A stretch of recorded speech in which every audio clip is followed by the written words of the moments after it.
ರಾಜ್ಯಾದ್ಯಂತ ಈ ಗ್ಯಾಸ್ ಸಿಲಿಂಡರ್ನ ಹಾಹಾಕಾರ ಮುಂದುವರೆದಿದೆ. ಯಾದಗಿರಿಯಲ್ಲಿ ಸಿಲಿಂಡರ್ ಪಡೆಯೋಕೆ ಗ್ರಾಹಕರು ಪರದಾಡ್ತಾ ಇದ್ದಾರೆ.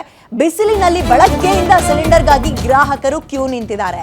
ದೋರ್ನಹಳ್ಳಿ ಗ್ರಾಮದಲ್ಲಿ ಸಿಲಿಂಡರ್ನ ತೆಗೆದುಕೊಳ್ಳೋಕೆ ಗ್ರಾಹಕರು ಪರದಾಡ್ತಾ ಇದ್ದಾರೆ. ಇಂಡಿಯನ್ ಗ್ಯಾಸ್ ಏಜೆನ್ಸಿ ಮುಂದೆ ಸರತಿ ಸಾಲಲ್ಲಿ ಗ್ರಾಹಕರು ನಿಂತಿದ್ದಾರೆ. ನೂರಾರು ಸಿಲಿಂಡರ್ಗಳನ್ನ ಕ್ಯೂ ಇಟ್ಟಿದ್ದಾರೆ ಅಲ್ಲಿ ಸಾರ್ವಜನಿಕರು.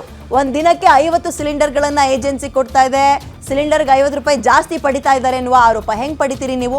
ಮನೆಗೆ ಬಂದೇನೋ ತಲುಪಿಸಿದ್ರೆ 30 ರೂಪಾಯಿ ತಗೊಳ್ತೀರಿ. ಅದು ಕೂಡ ಏನೋ ಲೈಕ್ ಕೊಡೋ ಹಂಗಿಲ್ಲ, ಬಟ್ ನೀವುಗಳು ಅದನ್ನ ರೂಢಿ ಮಾಡ್ಕೊಬಿಟ್ಟಿದ್ದೀರಿ. ಬಟ್ ಅವರೇ ಕ್ಯೂ ತಗೊಬಂದು ಕ್ಯೂ ನಿಂತ್ಕೊಂಡು ಬಿಸಿಲಲ್ಲಿ ಕಾದು ತಗೊಂಡು ಹೋದ್ರು ನೀವು 50 ರೂಪಾಯಿ ಜಾಸ್ತಿ ಹಾಕ್ತೀರಿ ಅಂದರೆ ಯಾಕೆ? ನಿಮಗೆ ಗ್ಯಾಸ್ ಸಪ್ಲೈ ಮಾಡ್ತಾ ಇರೋದ್ರಿಂದ ಏನಾದರೂ ಹೆಚ್ಚಿಗೆ ವಸೂಲಿ ಮಾಡ್ತಾ ಇದ್ದಾರಾ? ಅದನ್ನಾದರೂ ಹೇಳಿ. ಇದೆಲ್ಲ ಹಗಲು ದರೋಡೆ ಅಂತಾರೆ. ಆ್ಯಂಡ್ ಇವೆಲ್ಲವಕ್ಕೂ ರಾಜ್ಯ ಸರ್ಕಾರವೇ ತಲೆ ಕೆಡಿಸ್ಕೋಬೇಕು, ಕೇಂದ್ರ ಸರ್ಕಾರವೇ ಗಮನ ಇಡಬೇಕು ಅಂತಲ್ಲ.